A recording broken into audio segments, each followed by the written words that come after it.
So it's April 2nd, 2025. We're interviewing today on the subject of fishing and the history of fishing here on Pine Island. My name is Jim Friedlander and I'm the interviewer.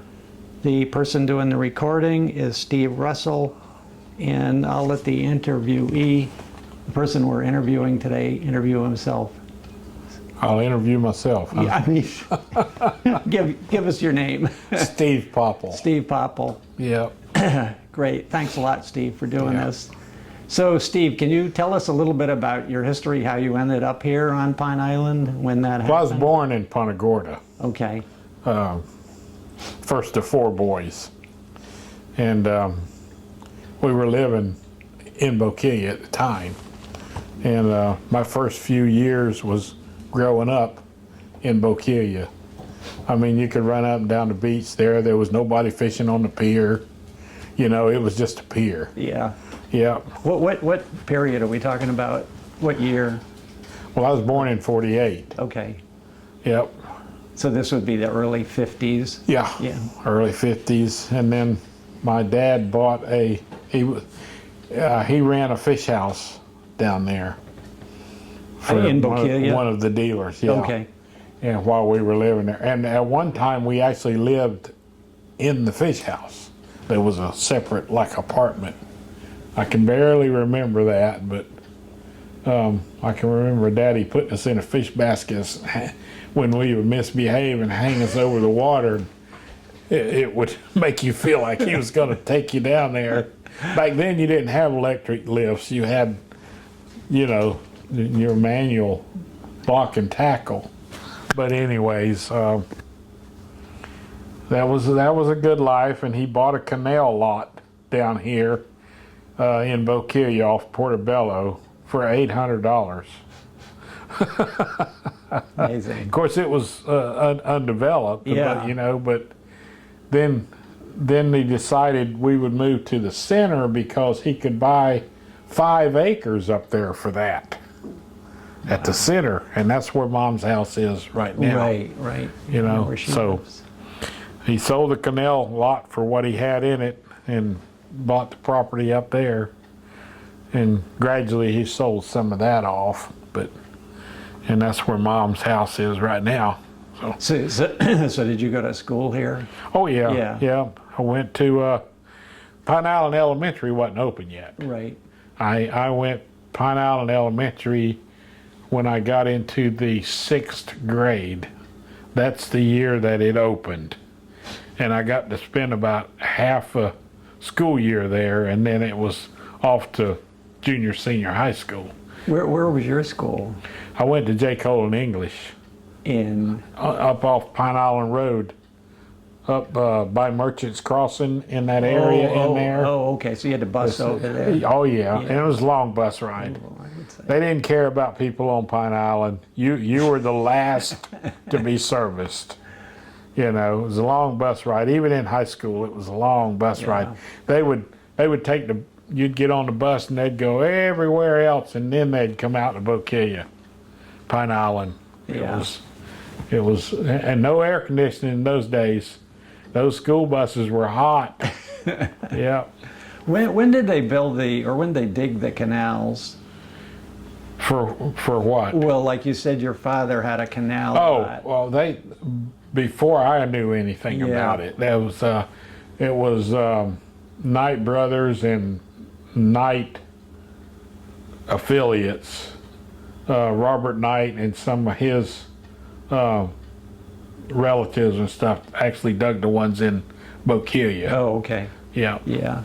So, and I don't remember those getting dug. They were already here. Yeah. Yep. Where was your father's fish house?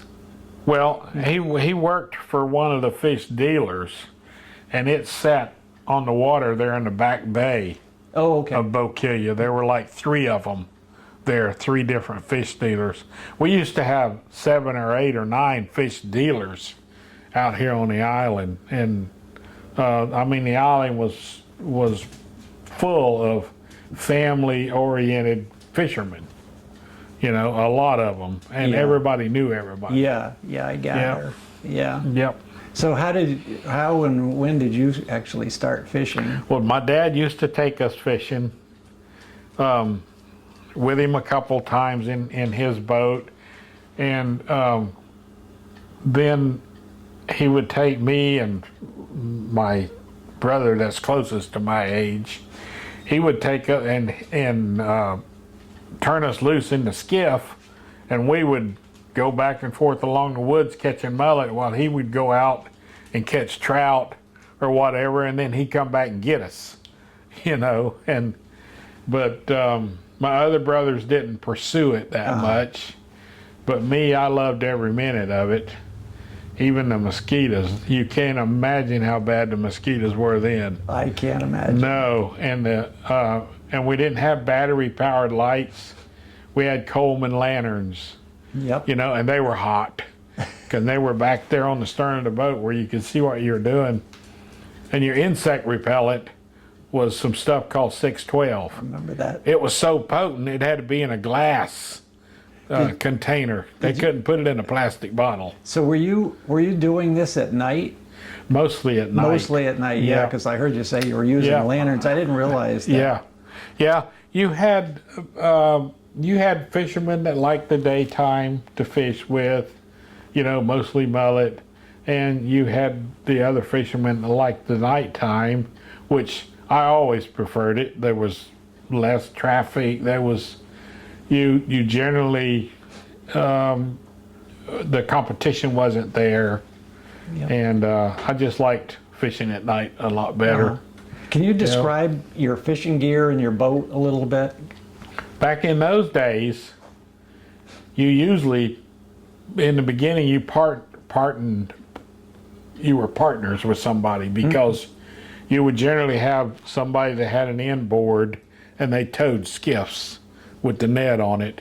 And when you got to the area where you're going to fish, you anchored the inboard, what we called the launch, and then you pushed away into what we call the pole skiffs.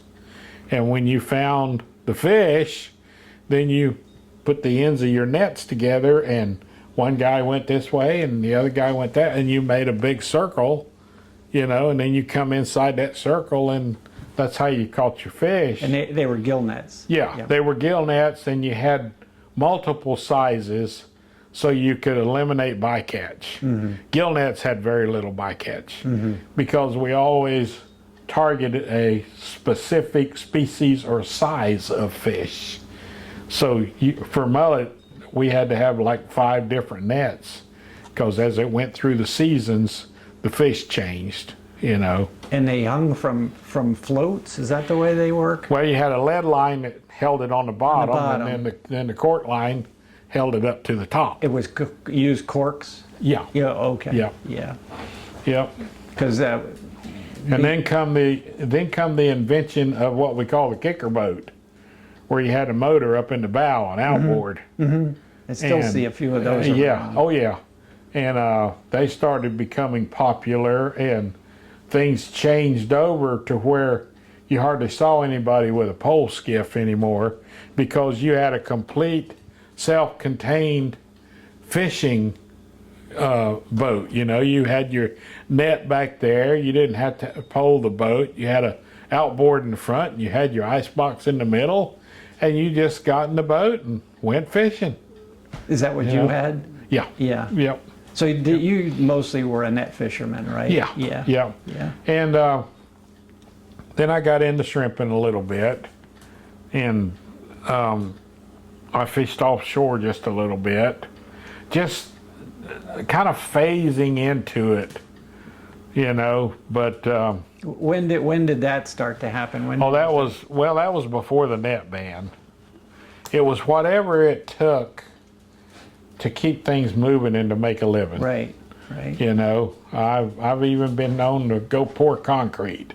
It's when the fishing was bad, I'd find something else to do. Yeah. I built a lot of boats. I built a lot of kicker skiffs. Oh, you did, yeah. Yeah, we built a lot of wooden kicker skiffs, and then we built a one that we really liked, and we made a mold off of it.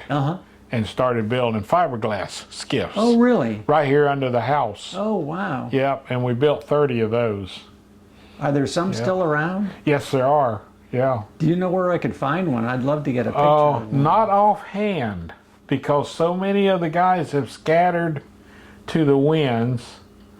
I can't. I was thinking about that the other day. I don't know exactly who's got one right now. I just see don't somebody know. buzzing around out here sometimes. Yeah, there's several different ones. But I don't know if it's yours. Yep, and mine was in the smaller caliber, you know, and but we stayed busy. Yeah. At any rate, Yeah. you know, whatever it took. Sometimes I would be working down there fiberglass in a boat or something, and she would be helping me, and then I would get a call for a fire because I was a volunteer fireman. So it was, here's the roller, I'm gone, you know, and she'd have to finish up. Yeah. So, so when did you actually start fishing on your own? On my own, right before I got out of high school. Okay. Yeah, in the Already had it. in the 11th grade. Uh-huh. Yep. And you bought your nets? I bought, yeah. Well, my dad let me borrow nets until I could buy a net, you know, and I worked, there was a ranch up on Pine Island Road, and I worked there. I'd get off the bus and work there until I saved enough money to buy me a little kicker boat. Uh-huh. I saw one for sale and I bought it, and then that was it. That was no more playing cowboy. I became a fisherman then. Was that the one that Robert worked at? Could be. It was Gulf Coast Farms. It was right where the Publix is now? Across from it. Oh, across from it. Across Okay, the road. Okay. Yeah, across from that Publix and up the road all the way to across from where Bubba's Saloon is. Yeah. That was all Gulf Coast Farms. Amazing. And it was a cattle ranch and a gladiola farm. Okay. Yeah. So, what did a net cost back in those days? Back in those days, about $1 a yard. Okay. So, Yeah. But what you would do is, as you wore one out, you could actually just cut all the webbing off of the ropes and reuse the ropes and the leads and the corks. Mm-hmm. So you just actually replace the webbing itself. When I first started fishing, most people were using nylon nets. Hence the reason for fishing at night, because they worked better at night. And then why was that? well, the fish could see it in the daytime. Right. And then come the monofilament nets, and that was a game changer. Anybody could catch fish with a monofilament net. So you had a large amount of people that shifted over, started fishing in the daytime, and then we got an influx of fishermen. Then we got an influx of fishermen that never had fished before, but they wanted to fish. And a lot of that was because of the monofilament netting. When did the monofilament start? I would say early 60s. Early 60s. Yeah. Yep. Why did that make such a difference? The monofilament. Fish couldn't see it in the daytime. Oh, okay. They can't see it. Yeah, it's clear. You know, and at night they can't see it at all. Yeah. But in the daytime, it blended right in with the water. You know, it was a real game changer. Yeah. It really was. Yeah. And it didn't catch trash near as bad because it was a solid material, whereas nylon is woven. And it hangs up oysters, and Okay. you could strike a nylon net around oysters and get loaded up, you know, and have a mess. But with a monofilament, you just shook them out. It was a real game changer. Yeah. Yep. Interesting. Like I said, and then along come fishermen that really weren't fishermen yet. Yeah. You know, we had a large influx as it grew. And then when the price of roe mullet went up, we had a very large influx during that season. And that's where a lot of the bad reputation came in. So was there some bad blood during that time? Were people pretty angry about these? Well, the people that were angry were the recreational sector, because so many of these guys came in that weren't full-time commercial fishermen, and they really didn't care about the resource. They didn't care who they affected by their behavior. And they would go up in the canals and at night, and it upset people, and it started a very bad rapport, you know. And then the smear campaign started on us. A lot of false information. Can you just tell us a little bit about that? Well, they compared our fishery, our gill net fishery, with, for instance, the miles and miles of drift net that the offshore fleet uses in the Pacific and places like that. You know, things killing birds and wildlife and unwanted fish, and they compared us to that, which was nothing like it. You know, accused us of killing all these turtles and everything. And I can tell you, in all my years of fishing, I ain't never caught a turtle in a gill net. Ain't no way. When you say they, who was the they anyway? Well, they is the group that formulated this plan to get rid of us. Yeah, but who were they anyway? They came up from the recreational sector. Okay. And it was like a lobby or something? Yeah, Yeah. But the misinformation was just unbelievable. Yeah. You know, that's what and none of it was from actual true life experience for us.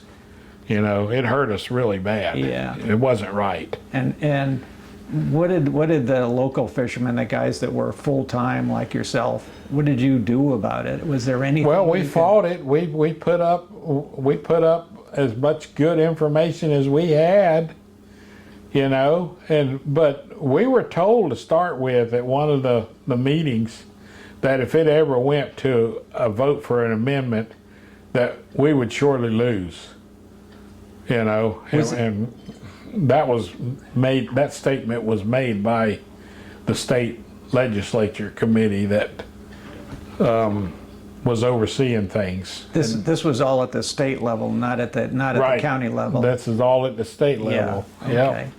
Yeah. Yep. Was there anybody any law organizations or anything legal? Well, there was Organized Fishermen of Florida. Yeah, but I mean on your side. No. No. Not that I know of. Yeah. Yeah. You know, not that I know of. Yeah. It was a real smear campaign. That's when I started devoting more time to learning to fish offshore. And I had already built my first shrimp boat because I love to shrimp right here in the bay. And I even took that little boat and went to a few times. I went to Alabama, Mississippi, Louisiana, spent a summer out there shrimping. Then I'd come home, and that was tough, leaving the family. And yeah, I was so glad when she got a good job. I didn't go anymore. I stayed home. I said, finally, I can afford it. That's great. You know, but yeah, I started fishing offshore more, and I sold that little boat. That was right around the time of the ban. You started doing it. Yeah, just pretty close to it. That was I sold that little boat, and I built another one. I bought a fiberglass hull, and it was 31 foot. I finished it, and I used it offshore and shrimping. Then I got a 34-foot one and used it offshore and shrimping. And then I got a 41-foot one, and I said, I'm done. No more after this, you know. And so right now I'm just strictly fishing offshore.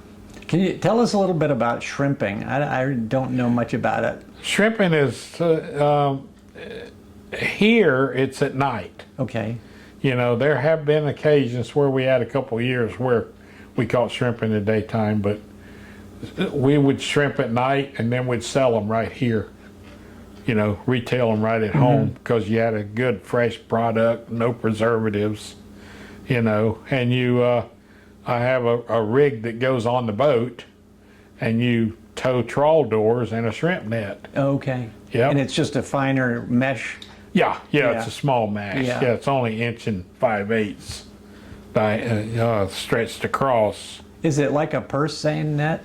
No, it's shaped like a funnel. Okay. Yeah, your trawl doors go down and take it down and pull it apart. And you dragging it along about 2.5 knots. And the shrimp are going in it and they go all the way down in the far end of it, which is what we call the cod end. And then when you reel the doors back up to the stern of the boat, and you got a line that brings that cod end up to the side of the boat, and you lift that up and dump it on the table, and you dump the shrimp out of that, then you throw the whole thing back and do the process again. The cod end opens to let the Yeah, it's shrimp got a zip tie like a purse. Yeah. Yep. That's what they call a purse seine net, I think, in New Well, England. a purse seine is a big piece of equipment. Right. Big heavy net. They put it all the way around the fish, and it's got a line under that with loops in it that actually pulls the bottom together like a purse. And that's why it's called purse seine. The top is open, and then they got that up beside the boat, and they take a huge vacuum now, and they just suck all the fish out of the water that's in the purse seine. They go into the hole. Yep. Used to, they had to bail them out. Oh. You know, with a giant dip net. Yeah. Now they got a vacuum about that big around. It was, but that put a dent. The net band put a dent in that too. Oh. Yeah, because they can't be in state waters. You know, so there's a lot of species they used to catch in state waters with the purse seine. They can't do that now. Yeah. No. So, was the fishing community around here, were people pretty good friends? Oh, gosh, yeah. Everybody helped each other out. Yeah, this was a different time of life. I mean, if you wanted, a common thing to do would be to throw the kids in the car and go visit so and so. You know, let's go be social, you know, and things like that. And anybody got sick, I mean, you know, the whole community would come together. It was a different world. Yeah. It was a more caring, Yeah. thoughtful world. You know, your fellow man meant something to you. You know, even if it was a fisherman nobody liked, because there might have been a couple of those thrown around. You know, but I think back, and it's when they did the net ban. It was really sad because some of the older fishermen at that time, that was their life. That was what they lived for. And I can understand it completely because, I mean, knowing that you're going to get up that morning and go down there and get in that boat and fire that thing up and go fishing is one of the best feelings you could ever have if you're a fisherman. Yeah. Yeah. You know? And when they pull that rug out from under them, there's no doubt in my mind that some of them suffered a premature death. No doubt about it. Yeah. No doubt. Yeah. A couple of them committed suicide. I've heard that. Yep. I've heard that. Yeah. Right. How on another slightly different topic, how have you seen the marine environment change? Goes right downhill. Yeah. Right downhill. Every year's worse. And what do you attribute that to? I think the biggest thing is the absolute pollution, the runoff we have from the sheer population of people we have anymore, and there's no, everything's deforested. There's no water retention. You know, everything is asphalt and concrete now. And, you know, and everybody wants their little piece of the pie. And you just look around, there's nowhere for the water to be contained. It's got to run in the ditch, and it's got to run into the bay. Yeah. It's, I mean, there's things out here that there used to be thousands of that you can't even find one now. Things that were like horseshoe crabs. I mean, a prehistoric creature, and you can't even find one now. You know, they used to crawl in droves up there on the boat ramp in Pineland. Is that right? Yeah, when people wanted to launch their boat, they had to go down there and move the crabs out of the way. That's true. Yep. And you talk about something to get tangled up in a net. When he gets in that net and he gets all them legs going, it's like he wants to get as much net bundled up as he can. And they're terrible to get out. There's places we wouldn't even fish at night down in the islands because they were so bad. Now you can't even find one. Yeah. Yep. And birds, oh my gosh. We used to have so many birds. Yep. Oh, Mother Earth is taking a beating. Ain't no doubt about it. Yep. Yep. We used to have the fish. People don't believe you when you tell them how many fish they were. I used to run aground on redfish. I would at night when you couldn't see, you know, and you get up in the shallow waters. That's the other thing too. A kicker boat enabled you to run in much shallower water because as it moved along, the bow come up, you know, and I'd have to shut the motor down. You'd run into a school of redfish, you know, and you'd be chomp, chomp, chomp. You'd have to stop. Yeah. And trout so thick, and mullet. There was no end to the world of mullet. Yeah. No end at all. And now it's pitiful. Yeah. The state said that you were depleting the quantities of fish. No. Right? But isn't that what they claimed? I mean, Oh sure. Yeah. But it was so, and I'm sure that the recreational sector had the attitude that we get rid of these guys, there's going to be so many fish. It has just gotten worse all the time, you know, and you can't make them believe that you were doing good because when you put that net around in most of the waters around here and you pull on that net, the lead line pulls across the bottom and stirs that stuff up where it can get loose and leave, you know, otherwise it's stagnant, you know, and when you would put that net around a bunch of mullet that in the fall of the year that were ready to spawn, they were spawning right there. They were all excited in that net, and there was roe everywhere. Those fish spawned right there. They didn't have to wait till they got to the Gulf, you know. And now the pollution is so bad, and the red tide, and never in all the years of growing up here, anytime we had a red tide event, it was an event, then it was over. Never did I ever see it kill a porpoise, you know, or a turtle, or birds, manatees. Never did it kill. There's something different entirely. It's poison. You know, it's not just red tide, it's poison. Yep. Yep. Yeah. Because I've seen one year red tide went all the way up the Caloosahatchee River. Dead fish everywhere, you know, but nothing, no big thing like that. And in 2 months, it was like it never happened. And there was just still plenty of fish, you know. But it takes, from what I understand, it takes 3 years to recover from one of these events. So if you have something else happen within those 3 years, then you're set back 6 or 7 years. You know, and the way things are moving, it ain't never gonna happen. Not in my lifetime. Yeah.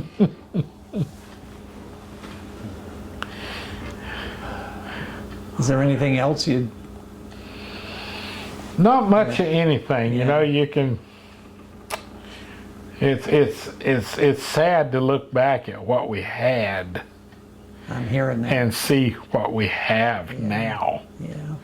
You know, and it's sad to see what some people do, how some people just have no regard or respect for what they're doing. And it's amazing we don't have more boat accidents than what we have, because most of these people don't know what they're doing when they get in a boat. I hear it. I Yep, see it. it's See it all the time. horrible. Yeah. I was a volunteer firefighter on Pine Island for 18 years. In the last several years, I was an ambulance driver to go along with that.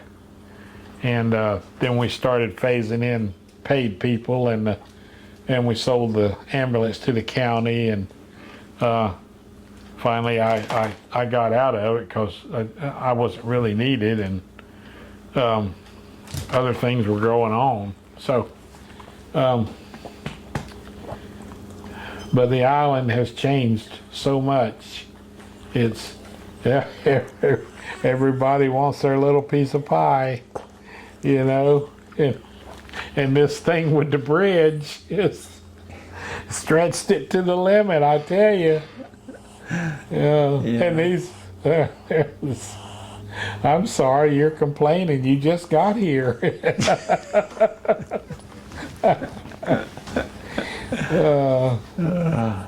Well, thanks a lot, Steve. This was Oh, great. you bet. This was really Yeah. great. We appreciate it. Yeah. That was really good. Well, again, it's just what we needed. Yeah. You know. Yeah. And Yeah. that's all there was to it. And conch. Yeah. Well, we ate a lot of conch. There's no conch around anymore, are No. there?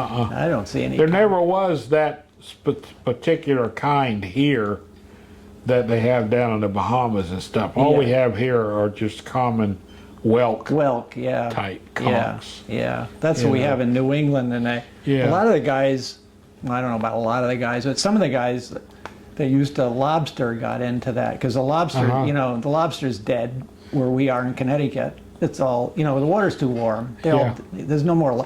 Yeah, There's a couple something. of guys, but they aren't making a living doing it. No. I mean, it used to be lobster pots everywhere. Yeah, They're all right. gone. They're all gone. Well, that's one reason I left the Keys after we got married. I was lobster fishing there. That was a whole nother different episode. But then I was making a living with 300 traps, and her dad was helping me. That's what he was doing. And then the guys started running pot, and they were buying a lot more traps. They were buying a second boat, and it was to the point where you either joined the group or they would say something to you, and your butt would be in trouble one way or the other, because then you'd be guilty of conspiracy. So Was that in the Keys? Or? in Marathon. Yeah. So we just upped and left. Yeah, We moved yeah, back to yeah. Pine Island Yeah. back in 73, Yeah. 74. Yeah. I said, no, I ain't doing it. Yeah. That's what we did. I wanted to move back to Pine Island anyways. I wanted to go back fishing. Yeah. The net fishing down in the Keys was big fishing.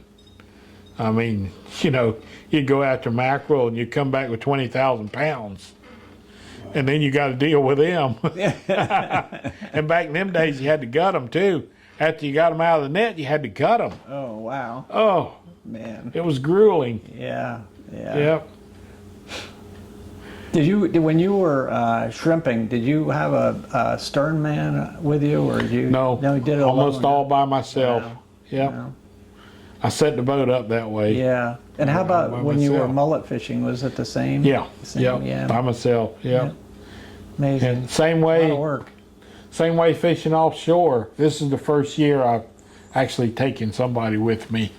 Most of the time it was by myself, but it's safer to take somebody with Oh, for me. sure. For sure. So that's what I've been doing. Yeah. And this thing ain't no need to take her because she won't be of any help, as you can see. So she stays home. Yeah. Well, if I'm going to be gone 3 or 4 days, I take her to my daughter. Oh, yeah. Yeah. Yep. In all of your years, did you ever have any close calls, anything that was life-threatening, or Oh, yeah. like what? Well, one night I got my shirt caught in a winch, my flannel shirt, and I couldn't reach the lever to turn the damn thing off. I had my right arm caught in the cat head that had a bolt sticking out of it, and I couldn't reach over it far enough to throw the thing, shut it off. Fortunately, it just kept ripping my shirt off. And the very next day, I cut that bolt off where it would never be a problem again. You know, but there's been some storms, thunderstorms out there that were pretty darn scary. Yeah. I don't like that thunder and lightning. Yeah. Yeah. And when it's so close that the thunder and lightning are at the same time, Yeah. You know it's on. you know, and the whole boat shakes, it's it's no fun. It's scary. Usually they don't last very long, but they last just long enough to keep you awake, I tell you that. And I have one good friend of mine, lightning hit his boat and it destroyed everything. You know, all his electronics and everything. Was he on board? Yeah, yeah, yeah. Wow. Said he had was sitting in his seat and just took his feet off his stainless steering wheel. He said that he saw that steering wheel light up even, you know, but I generally unplug everything when I know it's going to get bad. But I don't know, try and save the electronics, I don't know. Yeah. But I have saved a couple of people out there, you know, actually kept them from sinking. And yeah, one time I was coming in and I was coming in because the weather was so lousy. I said, I ain't staying out there in this. And a plane come down and circled over me. I was coming this way, and then he went back to the north a little ways, and then he come back and he circled over me again, and then he dipped, you know, and I said, something's going on. Yeah. And I turned the radio on 16, and he called me and told me there was a boat 1.5 miles north of me that was sinking. See if I could go get the guys. And I did. It was a pretty good sized boat, but it was one of those that was almost all bow cap. And there was one guy bailing with a 5-gallon bucket, and the other guy was standing on the bow cap holding the VHF radio under his arm and holding the mic up like that. I came up to him, and they had an anchor out, but it was just a toy. You know, and I came up to him and I said, pull that anchor in. Take the anchor off. I said, I'm going to come around and I was by myself. When I go to the stern of my boat, throw me that anchor line and you ain't going to get but one chance. And I'll cleat it off and tow them into the wind. And that's what happened. I towed them all the way to Boca Grande. And when we got to Boca Grande, I towed them into the marina there. And the one guy come up to me and he said, here, this is all the money I got. I told my buddy if he saves our ass, I'm giving him every bit of money I got in my pocket, and he gave me $42. Jeez, thanks. But then the guy that owned the boat, he had called his wife, I guess, and she come down there and he wrote me a check for $400. That's more like it, yeah. And when I left, the Coast Guard was all over them. You know, but they were scared. They really were. I bet. Would they get a hole in the boat or what? It was too rough, and the seas were slapping and coming over into the boat because the anchor wouldn't hold. The anchor was actually causing them more problems than if they had just, because it was holding the boat at an angle, and the seas were hitting over the side of the boat. You know, if the anchor had been holding, it'd have been straight into the wind. Yeah. But that was the only day they could go fishing that week. Yeah.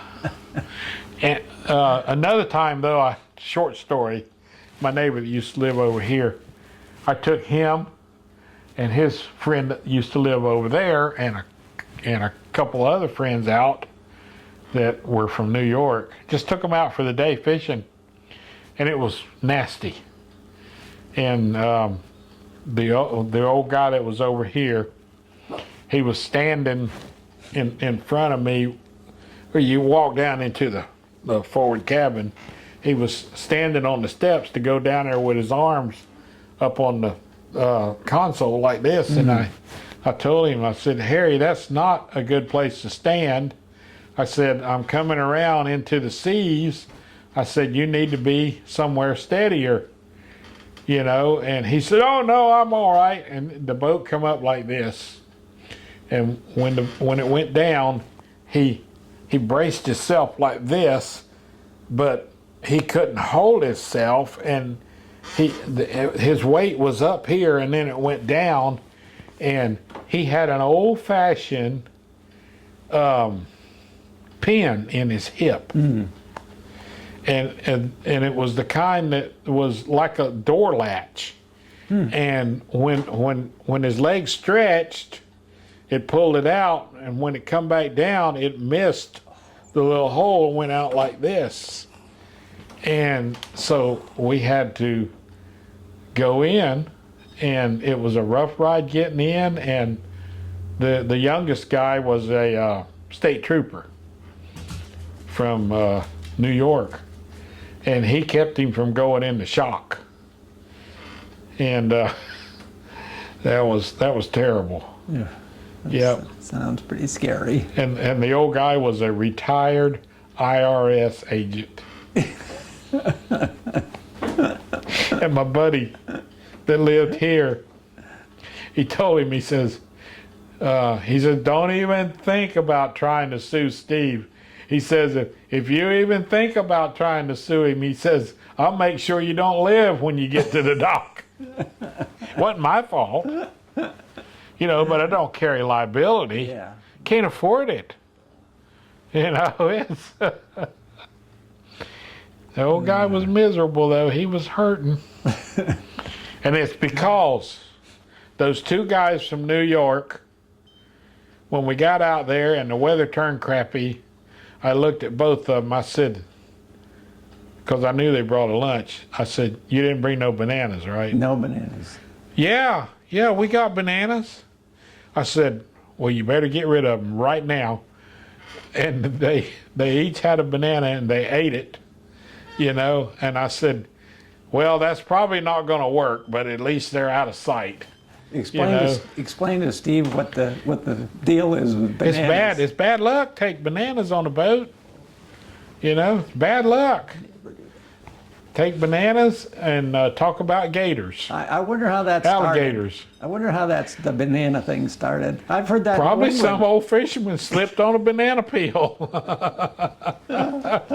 Who knows? Yeah. Well, I know one time I hired a guide and I took a banana, and he got pretty upset. And we didn't catch any fish that day.